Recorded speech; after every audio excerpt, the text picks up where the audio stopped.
வணக்கம். ஒரு வார இடைவேளைக்கு பிறகு இந்திராவுடன் இந்த வாரம் தொடக்கம். ஆடியன்ஸுக்கு இருக்கிற எக்ஸ்போஜருக்கு இந்த காலத்தில் எந்த ஜானர் படமாக இருந்தாலுமே எழுதுறது பெரிய சேலஞ்ச் தான். அதுலேயும் ஹூடனிட் த்ரில்லர்ஸ் எழுதுறது மிகப்பெரிய சேலஞ்ச். ஆல்ரெடி ஹிட்டான படங்களுடைய சாயல்கள் இருக்கக்கூடாது. ஆனால் கண்டிப்பாக வரப்போகிற படத்தை அப்படி ஹிட்டான படத்தோட தான் காமன் ஆடியன்ஸ் கம்பேர் பண்ணுவாங்க. புதுசாக இருக்கணும், புரியுற மாதிரி இருக்கணும், ஸ்மார்ட்டாகவும் இருக்கணும், என்டர்டெய்னிங்காகவும் இருக்கணும்.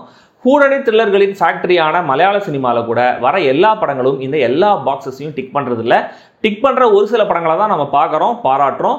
இந்த இந்திரா தமிழில் அப்படி ஒரு படமாக இருந்துச்சா அப்படிங்கிறத சொல்கிறேன். Mild spoilers ahead.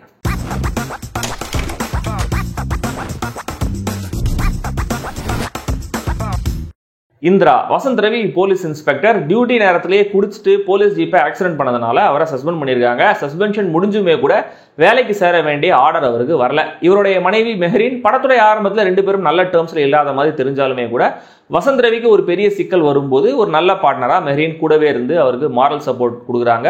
ரெண்டு பேரும் திரும்ப நம்ம ரீசெட் பண்ணுவோம், ஃபர்ஸ்ட்லேருந்து ஹாப்பியாக வாழுவோன்ற மாதிரி ஹாப்பியாக வாழ ஆரம்பிக்கிறாங்க.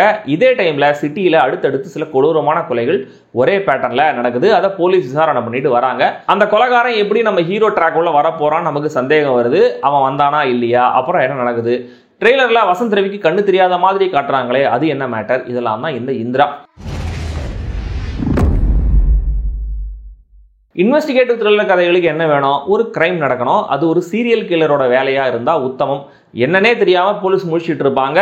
ஹீரோ எப்படியோ சின்ன சின்ன க்ளூவா கிடைச்சு வில்லனா நெருங்கிடுவாரு. ஹாஃப்வே மார்க்ல ஒரு செம்ம ட்விஸ்ட் வரும். இந்த எலிமெண்ட்ஸ் எல்லாத்தையுமே தன்னுடைய ஸ்கிரிப்ட்ல கொண்டு வந்திருக்காரு இயக்குனர் சபரீஷ் நந்தா. ஆனா ஒரு ஃபார்மேட்டுக்குள்ள ரொம்ப ஜெனரிக்கான ஸ்டோரி டெல்லிங்காகவே இருக்கு. ஹீரோவோட லைஃபை சொல்ற அதே நேரத்தில் பேரலா சீரியல் கில்லரோட ட்ராக்கை கொண்டு வந்ததும் நாம நினைச்ச மாதிரி விஷயங்கள் நடந்தாலுமே கூட அதுல ஒரு சின்ன வேரியேஷனை வச்சதும் நல்லாவே இருந்துச்சு. வில்லன் ரிவீலுக்கான பில்டப் ப்ராப்பரா இல்லாததுனால அது சர்ப்ரைசிங்கா ஃபீல் ஆகல.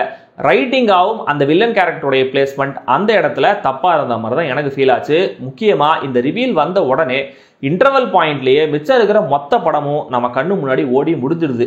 ஸோ ஆல்ரெடி ஓப்பன் சஸ்பென்ஸாக போயிட்டு இருந்த கதையினால அதுக்கு மேலே நம்ம இன்ட்ரெஸ்ட்டை ஹோல்ட் பண்ண முடியல. எமோஷனல் கனெக்ட் இல்லாமல் போனதும் படம் என்ன என்கேஜ் பண்ணாமல் இருந்ததுக்கு ஒரு முக்கியமான காரணம். ப்ரொட்டாகனிஸ்டா ஹீரோவை தான் நம்ம ஃபாலோ பண்ணுறோம். பட் அவருடைய லைஃப், அவர் வைஃப் மேலே அவருக்கு இருக்கிற காதல், வைஃப் இவர் மேலே வச்சிருக்கிற பாசம்னு எதுவுமே அழுத்தமாக எழுதப்படலை, படமாக்கப்படலை. Prabhu Raghav cinematography, Praveen KL editing, Krishnan சுப்பிரமணியமோட சவுண்ட் டிசைன், டெக்னிக்கலாக ஒரு குவாலிட்டியான படம். பட் இசையமைப்பாளர் அஜ்மல் தேவைக்கு அதிகமாகவே ரீரிகார்டிங்கில் நிரப்பியிருக்காரு. த்ரில்லர் படங்களில் சைலன்ஸை ரொம்ப கேர்ஃபுல்லாக ட்ரீட் பண்ணுவாங்க. எங்கே வாசிக்க கூடாதுங்கிறதுல கரெக்டாக இருந்தாலே போதும். பட் ரொம்ப இறைச்சலான பிஜிஎம்ஏ பெரும்பாலான இடங்களில் நிறைஞ்சிருக்கு. அதுவும் ஒரு வகையில் எக்ஸ்பீரியன்ஸை ஸ்பாயில் பண்ணுது. பாதி படத்துக்கு மேலே ஹீரோவுக்கு ரூட் பண்ண வேணாம், வேற கேரக்டர் எம்பத்தைஸ் பண்ணுங்கன்னு கதை மாறும்போது குழப்பமான ஒரு ஜோனுக்குள்ள படம் நம்மளை தள்ளிடுது. சொல்லப்படுற ஒரு பேக் ஸ்டோரி ரொம்ப ஜெனரிக்கான ஃபிளாஷ்பேக் மாதிரி ஆரம்பமாகுது. அதில் ஒரு விஷயத்தை வித்தியாசமாக மாற்றிருந்தது, நல்லா இருந்தது. ஆனால் அது அந்த ஒரு மொமெண்ட்ல மட்டுமே இன்ட்ரெஸ்டிங்காக தெரியுது. பிக்கர் பிக்சருக்கு பெருசாக கான்ட்ரிபியூட் பண்ணல.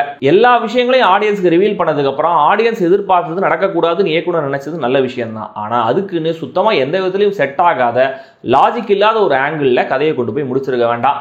நடிகர்களை பொறுத்த வரைக்கும் வசந்த் ரவி தன்னுடைய பேட்டர்னட் எக்ஸ்பிரஷன்ஸை வச்சு ஒரு பாசிபிளான பர்ஃபார்மன்ஸை கொடுத்துருக்காரு. அவர் கொஞ்சம் லவுடா எமோட் பண்ற காட்சிகள் இன்னும் கூட இயல்பா இருந்திருக்கலாம். அவர் மனைவியா மெஹரின் ஃபிர்சாதா டப்பிங் குரல் உதவியோட நீட்டான பர்ஃபார்மன்ஸை கொடுத்துருக்காங்க. சுனில் ஒரு எக்ஸென்ட்ரிக்கான கேரக்டரை டெம்ப்ளேட்லேருந்து வெளியே போகாம போர்ட்ரேட் பண்ணியிருக்காரு. டான்ஸ் மாஸ்டர் கல்யாண், ஹீரோ ஃப்ரெண்டா ராஜ்குமார், அனிகா சுரேந்திரன், சுமேஷ் மூர், கஜராஜ் உள்ளிட்ட நடிகர்கள் சப்போர்ட்டிங் காஸ்ட்ல இருக்காங்க. மொத்தத்தில் இந்த இந்திரா டெக்னிக்கலி சவுண்டான, பிஜிஎம்மா அதை விட ரொம்ப சவுண்டான ஒரு சுமாரான த்ரில்லர் படம். விருப்பம் இருக்கிறவங்க ட்ரை பண்ணுங்க. படத்துக்கு யூஏ கொடுக்கப்பட்டிருந்தாலுமே கூட இந்த கதையோடைய தீம் அதிகப்படியான வயலன்ஸுக்காக என்னுடைய ரேட்டிங் அடல்ட்ஸ் ஒன்லி.